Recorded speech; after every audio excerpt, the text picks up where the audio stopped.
বিকাশ ভবনে শিক্ষামন্ত্রী ব্রাত্য বসু, চাকরিহারা শিক্ষকদের সঙ্গে বৈঠক শিক্ষামন্ত্রী ব্রাত্য বসুর, রয়েছেন এসএসসি চেয়ারম্যানও। বাইরেও অবস্থানে চাকরিহারাদের শিক্ষামন্ত্রীর সঙ্গে বৈঠকে মিলবে সমাধান সূত্র? এখন এটাই সব থেকে বড় প্রশ্ন। ইন্দ্রনীল ঘোষ আমাদের প্রতিনিধি রয়েছেন টেলিফোনে এই মুহূর্তে আমাদের সঙ্গে। ইন্দ্রনীল, এখনো পর্যন্ত বৈঠক থেকে কি কি বিষয় আলোচনা হয়েছে, কি খবর উঠে আসছে? এই মুহূর্তে যে বৈঠক, সেই বৈঠক কিন্তু শুরু হয়েছে এবং সেই বৈঠকে ব্রাত্য বসু তিনিও কিন্তু ইতিমধ্যেই চলে গিয়েছেন। শুধু তাই নয়, তার সঙ্গে এসএসসি চেয়ারম্যান সিদ্ধার্থ মজুমদার রয়েছেন, মধ্যশিক্ষা পর্ষদের সভাপতি এবং রাজ্যের আইন শাখার আধিকারিকেরাও রয়েছে।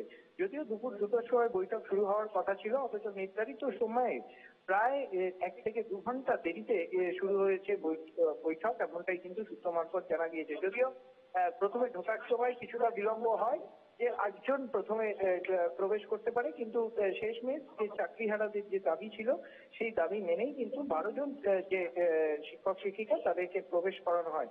এবং ইতিমধ্যেই যেটা জানা যাচ্ছে যে তাদের যে অবস্থান এবং অনশন একদিকে যেমন চলছে, তেমনই অন্যদিকে এই যে সুপ্রিম কোর্টের রায়ের পর যাদের চাকরি চলে গিয়েছে তারা কিন্তু আজকে বৈঠকে বসেছেন শিক্ষামন্ত্রীর সঙ্গে, এবং সেই বৈঠকের দিকে তাকিয়ে রয়েছেন প্রত্যেকেই। কারণ পরে কি সদুত্তর মেলে প্রশাসনের তরফ থেকে, শুধু তাই না, তার সঙ্গে তারা আগামী দিনে রিভিউ পিটিশন দাখিল করতে পারবে কিনা সেই গোটা বিষয়টি কিন্তু তাদের নজরে থাকছে। এবং তাদের যে দাবিপত্র, সেই দাবিপত্রের মূল দাবি হিসেবে ওএমআর শীট প্রকাশের যে দাবি, সেই দাবিও কিন্তু জানানো হচ্ছে, এমনটাই কিন্তু সূত্র মারফত জানা গিয়েছে। ইন্দ্রনীল, আমরা যেমনটা জানতাম যে এসএসসি চেয়ারম্যান সিদ্ধার্থ মজুমদার, মধ্যশিক্ষা পরিষদের সভাপতি রামানুজ গঙ্গোপাধ্যায়, এনারা উপস্থিত রয়েছেন। আর কারা কারা রয়েছেন? দেখো, আজকের যে বৈঠক, সেই বৈঠকে কিন্তু মূলত শিক্ষামন্ত্রী, মধ্যশিক্ষা পর্ষদের সভাপতি এবং এসএসসি চেয়ারম্যান এরা কিন্তু রয়েছেন, এমনটাই কিন্তু জানা গিয়েছে। এবং এই মুহূর্তে যে বৈঠক, সেই বৈঠক কিন্তু শুরু হয়েছে, এমনটাই কিন্তু সূত্র মারফত জানা যাচ্ছে। প্রথমে আমরা জানতাম যেমনটা যে 8 জনের একজন প্রতিনিধি দল যাবেন, কিন্তু যেমনটা চাকরিহারারা বলেছিলেন যে 12 জন না হলে তারা ঢুকতে দেবেন না। শেষমেশ কতজন ঢুকতে পারলেন? প্রথমে 12 জনকে প্রবেশ করানো হয়, তারপরে তাদের যে দাবি, সেই দাবি অনুযায়ী আরো 4 জনকে কিন্তু পরবর্তীকালে প্রবেশ করানো হয়। এবং সেই কারণের জন্যই কিন্তু বিলম্ব হচ্ছিল কিছুটা, কিন্তু অবশেষে বিকাশ ভবনের তরফ থেকে সেই দাবি মেনে নেওয়া হয় এবং মোট 12 জনকে কিন্তু প্রবেশ করানো হয়েছে, এমনটাই কিন্তু সূত্র মারফত জানা গিয়েছে। শিক্ষামন্ত্রী ব্রাত্য বসু এখনো পর্যন্ত চাকরিহারাদের সাথে কি কি বিষয় নিয়ে আলোচনা করলেন? তুমি রয়েছো সেখানের মধ্যে, তুমি সূত্র মারফত কি কি জানতে পারছো? দেখো, এই মুহূর্তের যে বৈঠক, সেই বৈঠকের মূল বিষয় হচ্ছে ওএমআর শীট প্রকাশ করতে হবে এবং যে সেগ্রিগেশনের কথা বারংবার বলছে, তাহলে সেই সেগ্রিগেশন স্পষ্ট হবে, এমনটাই কিন্তু মনে করছে চাকরিহারা। এবং সেই বিষয়টি উত্থাপিত হতে চলেছে বৈঠকে, এমনটাই কিন্তু সূত্র মারফত জানা গিয়েছে। বিকাশ ভবনের বাইরেও চাকরিহারারা অবস্থান বিক্ষোভ করছেন, তারা কি বলছেন? কিন্তু স্পষ্টতই তাকিয়ে রয়েছেন আজকের এই বৈঠকের দিকে, এবং সেই বৈঠক থেকে যদি ফলপ্রসূ কিছু না হয় তাহলে কিন্তু তারা বৃহত্তর আন্দোলনের পথে যাবে, এমনটাই কিন্তু হুঁশিয়ারি তাদের তরফ থেকে দেওয়া হয়েছে। ধন্যবাদ ইন্দ্রনীল।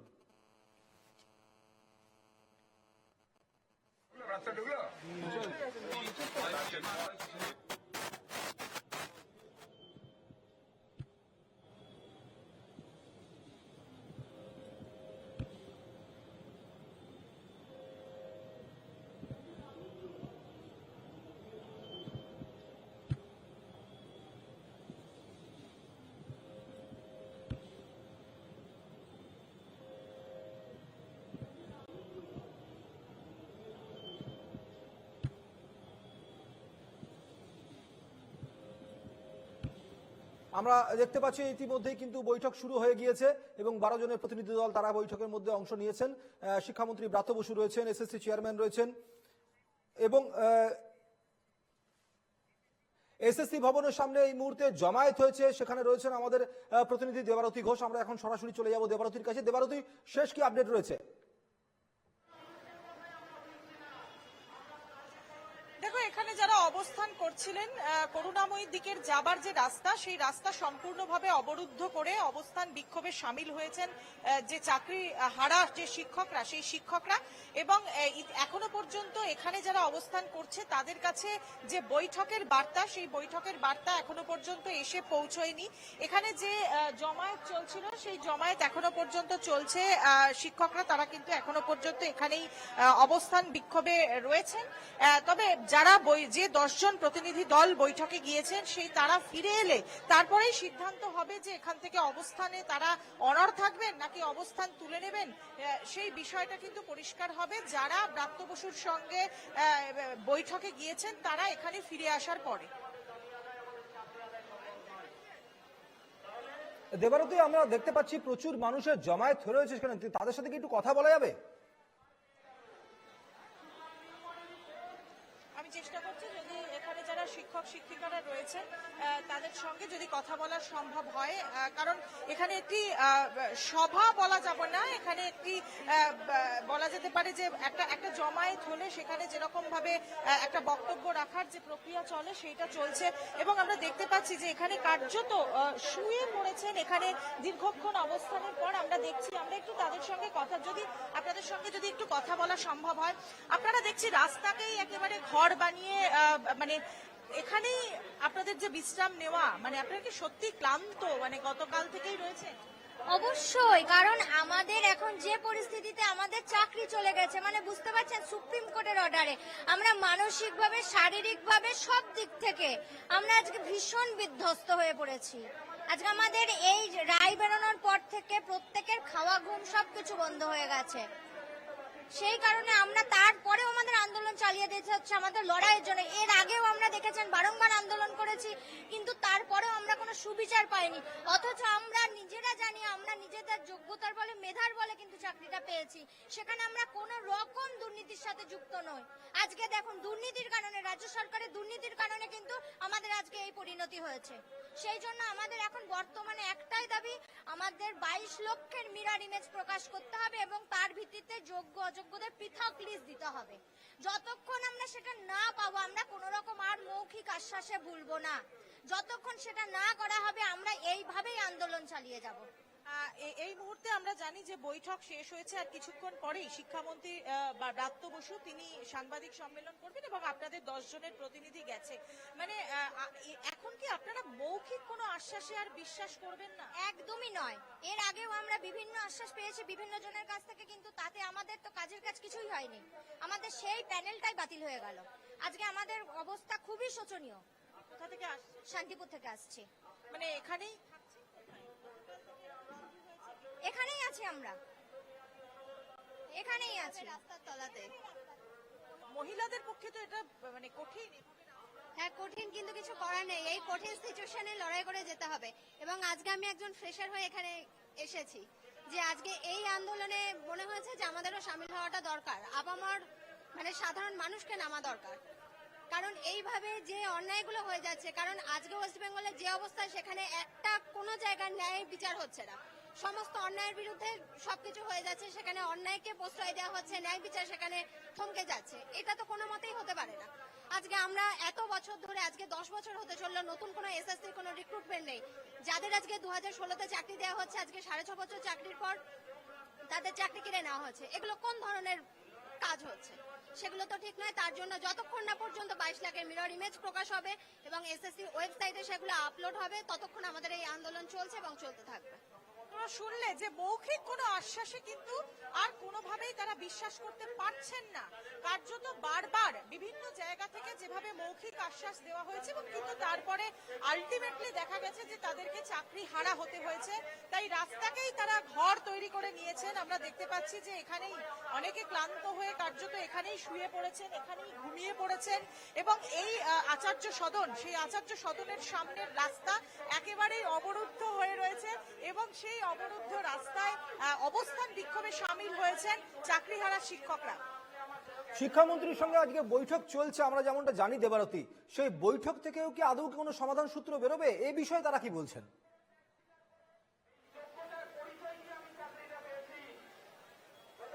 আমি আরো কয়েকজনের সঙ্গে কথা বলার চেষ্টা করবো যারা এখানে রয়েছে। রয়েছেন তাদের সঙ্গে যদি কথা বলা যায়, আমি অনেকেই রয়েছেন তাদের সঙ্গে একটু কথা বলবো।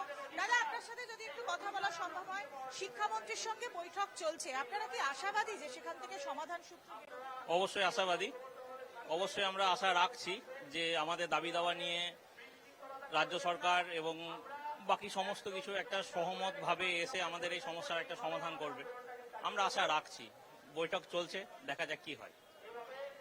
তুমি শুনতে পেলে যে দেখো, আশা রাখা ছাড়া তো যারা চাকরি হারা হয়েছেন তাদের কাছে কার্যত এখন আর কোনো রাস্তা খোলা নেই, কারণ সুপ্রিম রায়, সেই সুপ্রিম রায়ে তারা চাকরি হারা হয়েছেন। এর পরের যে গন্তব্য, সেই গন্তব্যে যাওয়ার যে জায়গা, সেই জায়গাটা কিন্তু কার্যত এখন অনেকটাই সংকীর্ণ হয়ে গিয়েছে। তো স্বাভাবিকভাবেই তাদেরকে, যারা সরকারে রয়েছেন তাদের উপরে আস্থা রাখতে হবে কিভাবে আইনি পথে। এবং বারবারই আমরা জানি যে রাজ্য সরকারের পক্ষ থেকে মুখ্যমন্ত্রী মমতা বন্দ্যোপাধ্যায় তিনি বলেছেন যে যেহেতু এটা সুপ্রিম কোর্টের রায়ে এই ঘটনা ঘটেছে, স্বভাবতই আইনি পথেই এর মোকাবিলা করতে হবে, আইনি পথেই যেতে হবে। এবং রাজ্য সরকার সেই আইনি পথের কথা ইতিমধ্যেই চিন্তা ভাবনা শুরু করে দিয়েছেন।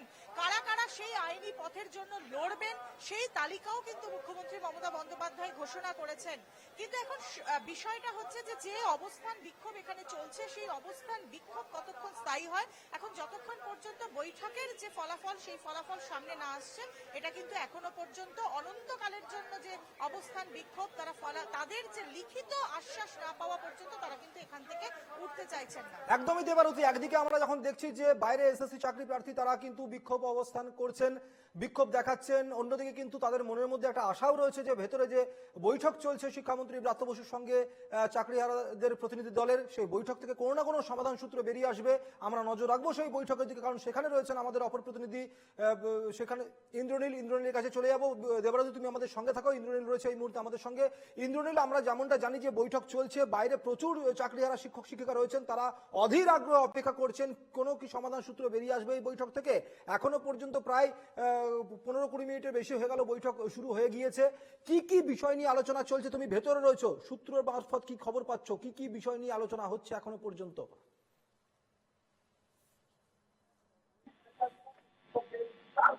সেই দাবি কিন্তু রয়েছে এবং সেই দাবি নিয়ে কিন্তু তারা যে ভিতরে প্রবেশ করেছেন। এবং সেই বৈঠক, যে বৈঠক শিক্ষামন্ত্রী ব্রাত্য বসু এবং এর সঙ্গে রয়েছে এসএসসি চেয়ারম্যান এবং মধ্যশিক্ষা পর্ষদের সভাপতি, তারা কিন্তু রয়েছে। এবং সেই যে বৈঠক, সেই বৈঠক কিন্তু ইতিমধ্যেই শুরু হয়ে গেছে। প্রায় 15 থেকে 20 মিনিট অতিক্রান্ত হতে চলেছে। তাদের যে দাবি, অর্থাৎ ওএমআর শিট প্রকাশ করতে হবে, সেই দাবি কিন্তু তারা কিন্তু এই যে দাবি, সেই দাবি নিয়েই কিন্তু আজকে এই যে বৈঠক, এই বৈঠক কিন্তু তারা শুরু করেছেন। শুধু তাই নয়, এই যে গোটা বিষয়টি, অর্থাৎ তাদের যে দাবি দেওয়া নিয়ে কিন্তু ইতিমধ্যেই অবস্থান শুরু করেছেন।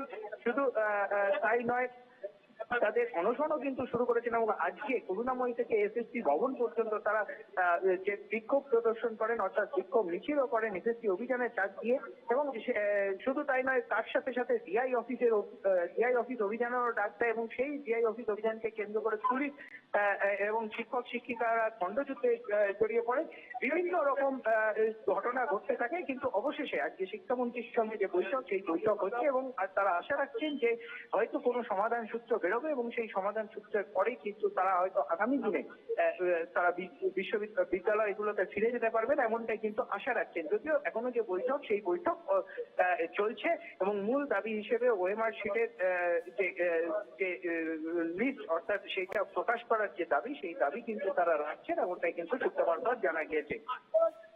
একদমই ইন্দ্রনীল, আমরা দেখতে পাচ্ছি সেই বৈঠক কিন্তু চলছে এখনো পর্যন্ত। এবং অন্যদিকে চাকরিহারা শিক্ষক শিক্ষিকা তারা কিন্তু অধীর আগ্রহ অপেক্ষা করছেন বাইরে যে আদৌ এই বৈঠক থেকে কোনো সমাধান সূত্র বেরোয় কিনা। যদিও বা এর আগেও আমরা দেখেছিলাম মুখ্যমন্ত্রী মমতা বন্দ্যোপাধ্যায় তিনিও কিন্তু আশ্বস্ত করেছিলেন যে চাকরিহারা শিক্ষকদের, তিনি বলেছিলেন যে সরকার রয়েছে তাদের পাশে, রাজ্য সরকার রয়েছে তাদের পাশে, তাদেরকে ধৈর্য ধরতে বলেছিলেন। এর পরেও আমরা দেখেছিলাম যে কিভাবে ডিআই অফিস অভিযান ঘিরে ধুন্ধুমার পরিস্থিতির সৃষ্টি হয়। এবং তারপরেও শিক্ষামন্ত্রী ব্রাত্য বসু বলেছিলেন, যখন সরকার আশ্বস্ত করেছে করেছেন, যখন বারবার করে বলা হয়েছে যে চাকরিহারাদের পাশে রয়েছে সরকার, তারপরে এই ধরনের আন্দোলনে কি দরকার ছিল, এবং আন্দোলনের পাশাপাশি তিনি এটাও বলেছিলেন যে যতক্ষণ না পর্যন্ত তিনি বৈঠক করছেন, যতক্ষণ না পর্যন্ত তিনি বৈঠকে বসছেন, ততক্ষণ পর্যন্ত এই বিষয়ে আরো বিস্তারিতভাবে আলোচনা সম্ভব নয়। তাই বৈঠকটা হচ্ছে আজকে। আমরা যেমনটা জেনেছিলাম যে 8 জনের একটি প্রতিনিধি দলের যাওয়ার কথা ছিল প্রথমে এই বৈঠকে, কিন্তু পরবর্তী ক্ষেত্রে আমরা দেখি যে 12 জনের প্রতিনিধি দল তারা কিন্তু ভেতরে প্রবেশ করে। শিক্ষামন্ত্রী ব্রাত্য বসুর সঙ্গে সেই বৈঠক ইতিমধ্যেই শুরু হয়ে গিয়েছে, প্রায় 20-25 মিনিট হতে চললো সেই বৈঠক হয়ে গিয়েছে। বেশ কিছু গুরুত্বপূর্ণ বিষয় নিয়ে আলোচনা চলছে, আদৌ সমাধান সূত্র বেরোয় কিনা সেদিকে নজর থাকবে আমাদের। আমার সঙ্গে ছিলেন আমার দুই প্রতিনিধি দেবারতী ঘোষ এবং ইন্দ্রনীল। আমি ধন্যবাদ জানাবো দুজনকেই।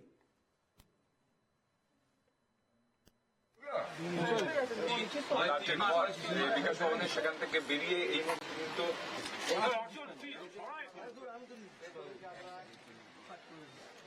হ্যাঁ ওই ঠিক আছে।